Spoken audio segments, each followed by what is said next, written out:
Hello everyone, and welcome to my next Let's Play. Now this Let's Play is something that is very near and dear to my heart. It is very special to me.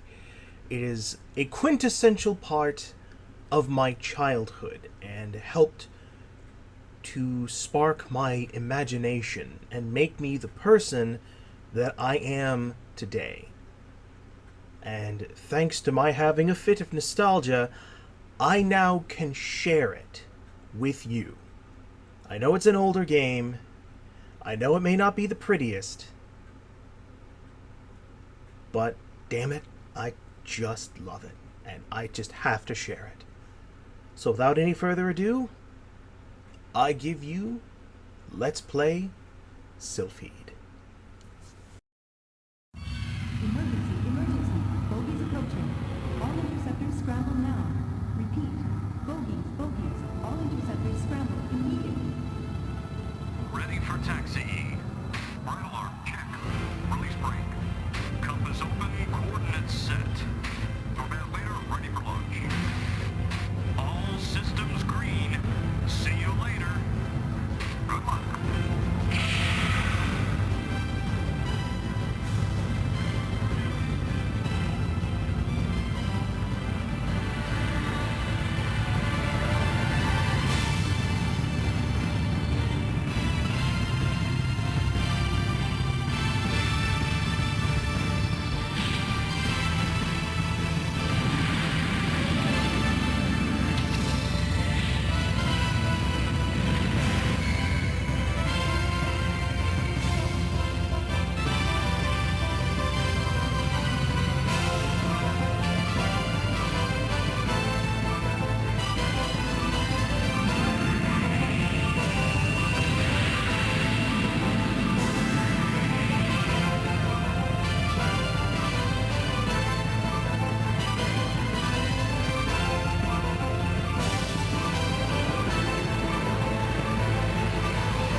Silpheed for the Sega CD.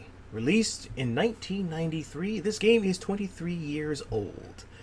Now before we begin, I would like to give a special thank you to Codename Riser, one of my followers on YouTube and on Twitch, who helped me get the emulation for this game running and working so that I could share it with you. And before you say anything, yes, I do own a physical copy of the original game. The disc is, however, rather messed up, so I sorta can't get it to play anymore. But alright, the controls for the game are very, very simple. Pressing A or C will make you fire your main weapons. Pressing B makes you fire your optional weapons if you have them equipped. The weapon systems in this game are far simpler than in Silpheed the Lost Planet. Namely, in that there are only 4 weapons. And there are only 4 optional weapons. Also in this game, the damage system works differently. In Silpheed the Lost Planet, I could take anywhere from 5 to 10 hits, and after that, my ship would simply explode. In this game, I have about 8 hits on my shield. No, actually, I think it's about 6 hits on my shield. And when the shield goes down, I don't die right away. My ship actually has a little bit of armor. If I take another hit, I could lose my weapon systems, which means one weapon completely stops to work. One weapon completely stops working. And the next hit could then damage my engines, which causes my ship to shake around and basically makes my hitbox even bigger. If I get hit after that, then it's game over time. Now, because this game is still a little bit buggy, because it's emulated, I will be making judicious use of save states between stages, because this game has been known to just freeze up in the middle of a stage, and that's no bueno. So I think now that we're good to go, I think we can go on ahead and just begin. So let's do that and begin.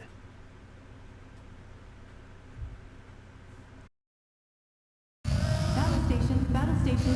Unidentified spacecraft inbound from Delta Line, Area 3. Number unknown, but increasing. All Silpheed squadrons scramble immediately. Repeat, scramble now. Squadron 207, scramble now. Rendezvous with Squadrons 279 and 333. Take position for intercept mission. This is not a drill.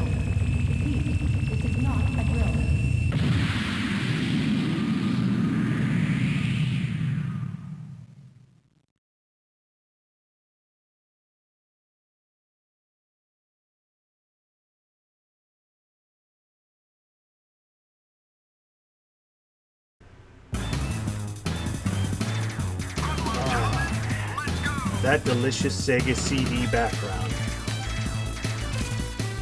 Now, how quickly I get my weapons is going to depend on how much score I can get.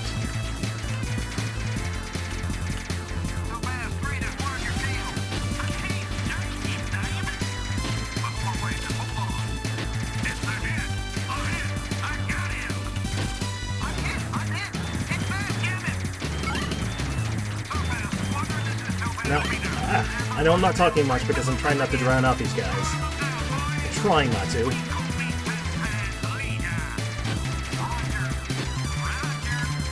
Wow, we danced right through it. Missiles coming in fast. Intercept systems to emergency code.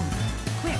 Now, for those of you who may have watched me play this on Twitch, I should do a little better, I hope, simply because I'm actually using a joystick instead of a keyboard.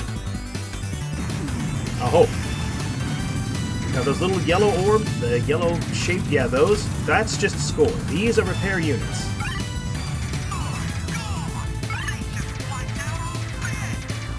And if you manage to pick up one of the repairs when you're at full health, it just gives you extra points.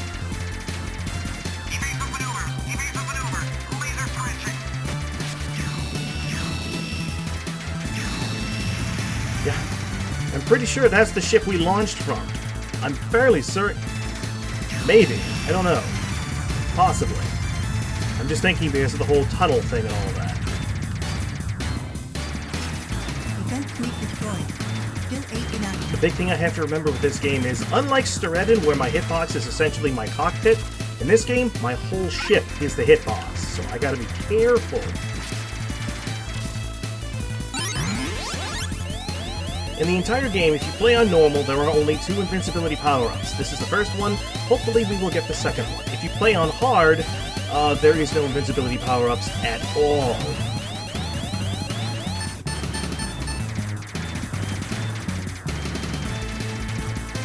Alright, so far, things are going fairly smooth. Now, also, unlike Silpheed the Lost Planet, you want to try and take as few hits as possible, because you're not necessarily going to be getting refilled on... You're not necessarily going to be getting fully repaired between missions. Also, I just ran into a sound glitch. My guns are no longer sounding. Definitely going to need to use a save state soon. Also, you may notice that this ship looks familiar if you played the original PC game in 1986. Yes, the bosses in this game are throwbacks to the original game bosses, and I'm taking hits that I should not be taking. I should have them down in just a minute. Ow! Go down! He was out of sequence.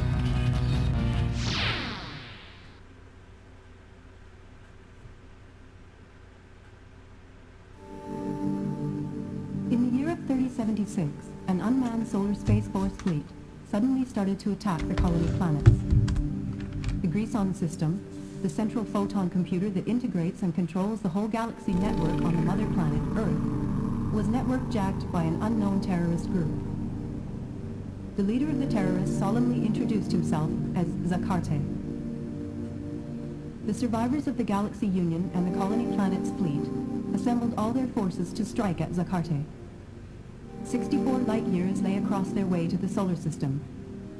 After drastic restructuring and the addition of reinforcements to the tactical fighter spacecraft, the SA-77 Silpheed, their last resort, the remaining fleet began the counterattack.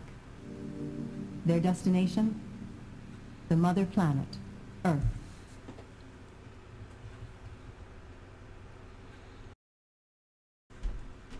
Alright, and we safely made it through level 1, and now we have a little bit of exposition going on, so hurrah and hooray.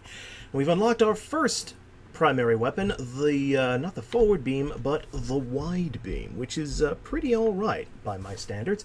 I'm not going to be using it right away. I would prefer to have a pair of wide beams or pair it up with something else on my right side. So for the time being, we're just going to stick with the forward beam. Now with the special weapons, and this is very important to note, with the special weapons that you can take with you, you're essentially in a fleet of ships that are on their own. They're far from home, there's no resupply. So if you use an optional weapon on a stage, it won't be available on the next stage. So if I use this now on stage 2, I won't get to use it again until stage 4. which is both good and bad.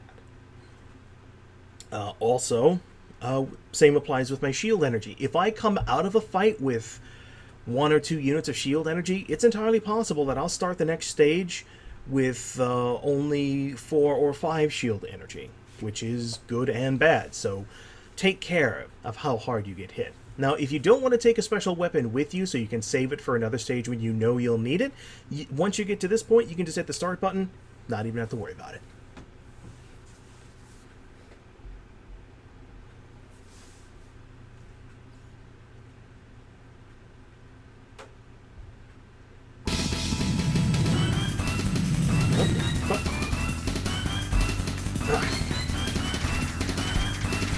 Alright, I should have taken some hits there, but I didn't. I got lucky. I don't know, I somehow managed to click out of my screen, and that was dangerous what I done did. Let him go. The only penalty for not destroying every enemy on the screen is essentially not getting energy.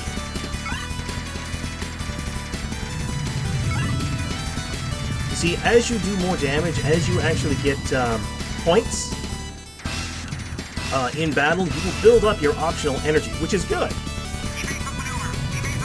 So not killing enemies essentially means that you'll unlock weapons slower and you will get less optional weapon energy. That's not a terribly bad thing. Also, I just noticed as I'm recording this, those explosions that you're seeing in the background, on the original emulator, they are coming across as yellowish, primarily in nature, but they're flickering between several different colors. Yellow, pinkish red, and blue, I believe. And for whatever reason, on the recording software that I'm using, it's only registering the red, kind of like how if you play a Sonic the Hedgehog game, for example, on, if you play a Sonic game and upload it to YouTube, whenever he picks up a shield, it'll flicker, and you'll only get about one portion of the shield because it's because of YouTube's compression and filtering and whatnot. I also wish I could have picked up that other shield unit. Don't watch out. Careful here. It's alright. It's okay.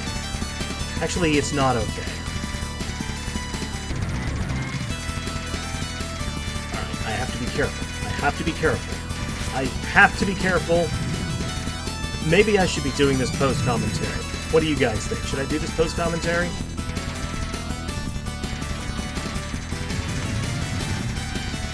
Up. Thank you. Points and health. Yeah, that's exactly what it was. It was points and health.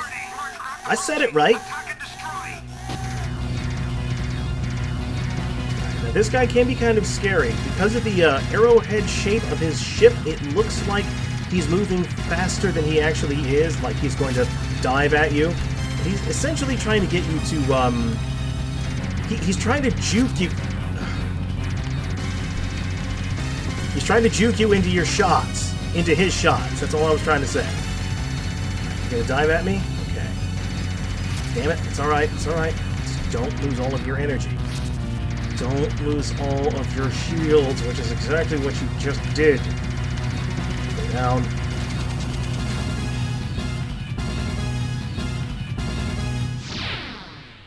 Alright, I'm not gonna lie.